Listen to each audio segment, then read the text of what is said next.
김민경님이 나오시는 운동동을 보고서 다시 나도 해보고 싶다 이런 생각이 들더라고요.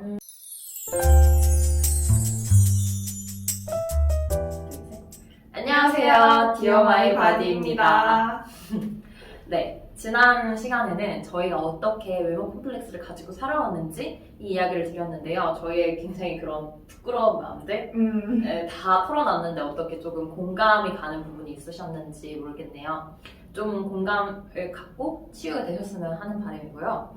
오늘은 그래서 어떻게 우리가 이 외모 콤플렉스에서 벗어났는지, 다이어트 강박에서 어떻게 벗어났는지 이 이야기들을 한번 해볼 거예요. 수는 외모 콤플렉스에서 꽤 일찍 벗어난 케이스잖아요. 그죠? 어떻게 그게 가능했던 거예요? 저는 일단 고등학교 때 외모 콤플렉스에서 좀 많이 벗어났던 것 같아요. 그때 중학교 때는 제가 한 표준 끝자락 그 정도의 몸무게였고, 고등학교에 올라와서는 좀 여러 가지 심리적이나 상황적 문제 때문에 좀 살이 붙었던 것 같아요.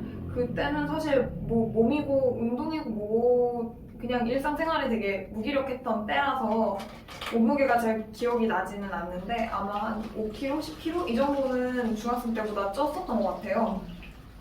그래서 그 이후로 이제 좀 무기력한 것들에서 많이 벗어난 다음에는 그때 제 몸을 다시 보니까 과거랑은 좀 많이 달라져 있더라고요. 그래서 그때부터 좀 외모 콤플렉스가 찾아오려고 했던 것 같아요. 왜냐면 사실 중학생 때까지는 외모 콤플렉스가 조금 있던 상태였고, 그때보다 살이 더 찐 나를 발견하게 되니까 좀 당연히 콤플렉스나 강박 같은 게 올 수밖에 없었던 것 같아요.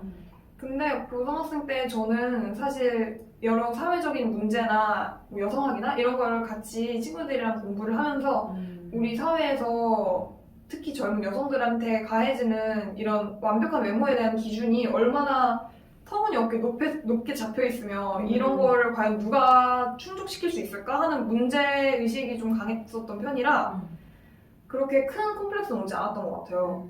그리고 또 그 시절을 함께 보낸 친구들은 되게 여러 체형을 가지고 있었고, 그 친구들이 다 자기는 멋지고 잘나고 뭐 이쁘고 나는 나를 너무 사랑한다 이런 말을 주변에서 많이 하길래 그런 좀 뭐라고 해야 되지? 분위기? 그런 거에 저도 같이 좀 동조하게 되면서 그래 나 어떻게 생겼든 다 자기를 긍정하는 친구들이 옆에 있으니까 저도 자연스럽게 그렇게 생각을 하게 된 것 같아요. 그래서 네. 좋은 친구들을 뒀네요. 이렇게. 네, 그래서 이제 그런 사람들이랑 같이 지내는 것만으로도 마음이 많이 편해지는 걸 보니까 저도 동시에 타인들 앞에서 나를 부정하는 사람이 되진 않아야겠다 하는 생각이 많이 들더라고요. 그러면 좀 더 많이 관심을 가지게 된 계기는 바디 프로필을 준비하면서인 것 같아요. 아, 바디 프로필? 네. 바디 프로필 준비했었구나. 네, 저는 상당히 바디 프로필을 준비하면서 되게 감량도 천천히 했고, 저는 오히려 좀 운동이 좋아서 운동을 먼저 하다가 좀 체력이 늘고 어느 정도 몸도 좀 변하는 걸 보면서 바디 프로필을 준비했던 것 같아요. 제가 사실 운동을 시작하게 된 것도 약간 통통하고 이렇게 부해 보이는 내가 운동을 시작해도 될까라는 생각이 있긴 했어요. 왜냐하면 이제 뭐 TV에 나오는 사람들, 운동하는 사람들, 뭐 필라테스, 헬스 하시는 분들 보면 다 마르고 핏하고 맞아요. 잔근육 있는 몸매 분들이 운동하는 모습은 많이 비춰져서 제가 사실 운동을 해도 될까? 이런 생각을 했었던 것 같은데 운동복도 막 이렇게 타이트한 거 입고. 맞아요. 레깅스 입고 이러니까 그런 모습들만 보다 보니까 내가 운동을 해도 되나 싶었는데 어느 날 김민경님이 나오시는 운동동을 보고서 이게 날씬하지 않고 그냥 이런 통통한 체형을 가지신 분들이 내 몸을 되게 열심히 움직이면서 운동하시는 모습을 보니까 다시 나도 해보고 싶다 이런 생각이 들더라고요. 그 얘기 들으니까 김민경님이 원래 김민경님이 정해진 게 아니었잖아요. 아, 이거 이렇게 맞아요. 들어가 보는 거잖아요. 얼마나 감사한 일인지 몰라요. 그러니까요. 진짜 그게 정말 감사한 것 같아요. 정말 감사합니다. 그 기회 때문에 좀 거기 댓글들을 보면 여러 사람들이 나는 통통해서 필라테스 같은 거 못할 줄 알았는데 하시는 거 보니까 저도 시작해봐야겠어요 이런 댓글들 많이 달렸더라고요. 진짜 선한 영향력. 네. 그래서 어쨌든 저는 이제 그런 모습을 보면서 예전에 했던 고민들이 사라지면서 나도 운동을 해봐야겠다 생각이 들더라고요. 때마침 초등학생 때 태권도를 배우면서 미트 차는 게 되게 재밌었거든요. 오, 네. 멋있어요. 네, 그래서 그 경험이 갑자기 생각이 나서 저는 그냥 그날 새벽에 휴대폰으로 또 누워서 휴대폰으로 근처 복싱장 검색한 다음에 바로 다음날 3개월을 끊으러 갔습니다. 실행력이 또 대단하네요. 네, 그래서 복싱장에 갔을 때는 처음에 3분 줄넘기 하는 거 이런 것도 진짜 죽을 것 같이 힘들었는데 점점 체력이 붙고 근육 쓰이는 느낌을 알게 되니까 운동에 좀 더 흥미가 생기더라고요. 그래서 이제 그런 날들이 계속 되니까 뭐 입던 옷도 커지고 몸의 군살도 좀 정리되고 이러는 몸의 변화를 발견하면서 그 이후로 좀 계속 운동을 하면 내가 어떻게 변할지가 궁금해서 그 과정을 기록하고자 바디 프로필을 준비하게 됐습니다. 바디 프로필을 이제 거의 혼자 준비하다 보니까 이제 식습관, 뭐 건강에 대한 것도 알아보고 뭐 운동할 때 쓰이는 근육이라든지 뭐 호르몬, 영양 이런 것도 직접 알아보다 보니까 어느 정도 건강에 대한 틀이 잡히게 되고 그걸 바탕으로 이제 식단을 짜고 운동을 하면서 진행을 했어요. 그때 당시에 코로나 때문에 체육관이 문을 닫았는데 저는 또 운동이 되게 재미있었던 사람이라 집에서 홈트 영상을 보면서 홈트로 바디 프로필을 어찌저찌 잘 준비해서 이렇게 마치게 됩니다. 사실 바디 프로필 준비하면서도 살짝 운동 강박 같은 게 왔었던 게 다른 분들 이제 바디 프로필을 준비하려고 유튜브를 찾아보다 보니까 다른 분들은 막 헬스장에서 막 무거운 거 들고 막 닭가슴살, 고구마, 야채 이런 것만 먹으면서 감량을 하시더라고요. 그래서 내가 하는 홈트가 저 정도의 강도가 나오나? 이런 생각이 들어서 그때 살짝 운동 강박이 좀 왔었던 것 같기도 해요. 그리고 사실 다이어트가 끝나고 이제 바디 프로필이 끝나고 나서도 엄청 큰 해방감이나 폭식 같은 건 없었어요, 저는. 왜냐하면 제가 직접 원해서 했던 거고 그렇게 유튜브에서 보여지는 닭가슴살, 고구마, 야채 이런 것만 먹으면서 한 것도 아니고 저는 제가 공부한 지식을 바탕으로 제가 재밌게 볶음밥도 해먹고 뭐 여러 개 리조또도 해먹고 이러면서 감량을 해서 이렇게 큰 해방감이나 폭식 같은 건 없었는데 바디 프로필 이제 준비하면서 지켜줬던 뭐 식사 시간이라든가 양이라든가 종류 이런 것들에 대해서는 바디 프로필이 끝나고도 제가 좀 무의식적으로 계속 지키려고 했었던 것 같아요.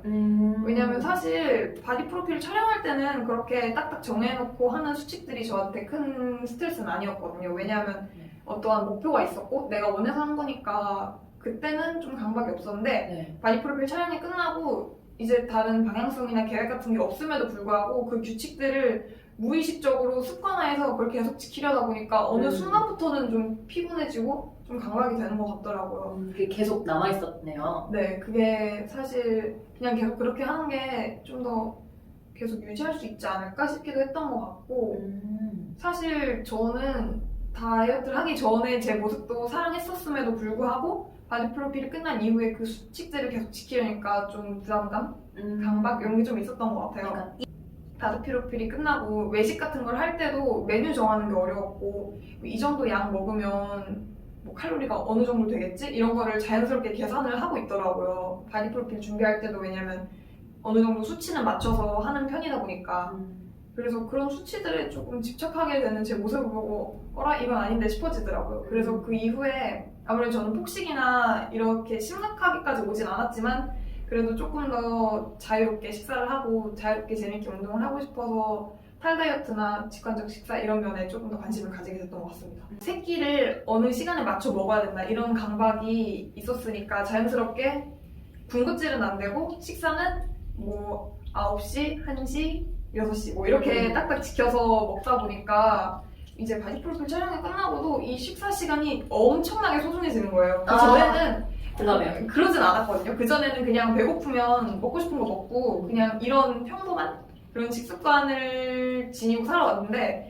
이제 그 식사 시간 하나하나가 너무 소중해지다 보니까 무조건 100%, 120% 만족스럽게 먹어야 돼 이런 생각이 있어서 공감해요. 그죠. 그래서 예전에는 찾아보지도 않던 맛집을 그렇게 찾아보고 먹방을 그렇게 찾아보면서 요즘 편의점 신상이 뭐가 나왔다더라 요즘 어떤 조합으로 음식을 먹는 게 유행이더라 이런 거에 좀 지나치게 집착을 하고 좀 덜 만족스럽게 먹었다 싶으면 다음 식사 때까지 못 먹는데 이렇게 불안해하고 그러다 보니까 과식도 하는 날이 많아지고 이렇게 되더라고요.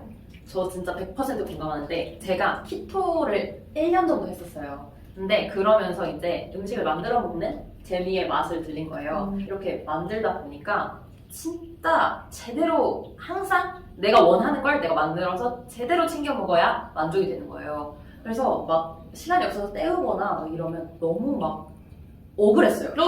네, 억울했어요. 내가 이 소중한 식사 시간을 때우다니 다음 끼까지 못 먹는데 이게 너무 억울해가지고 저도 그 식사 강박 아니면 이런 식사에 집착하는 게 생겼던 것 같아요. 맞아요. 좀 아무래도 뭔가를 확실히 제재를 하면 집착을 하게 되는 게 좀 강한 것 같긴 하더라고요.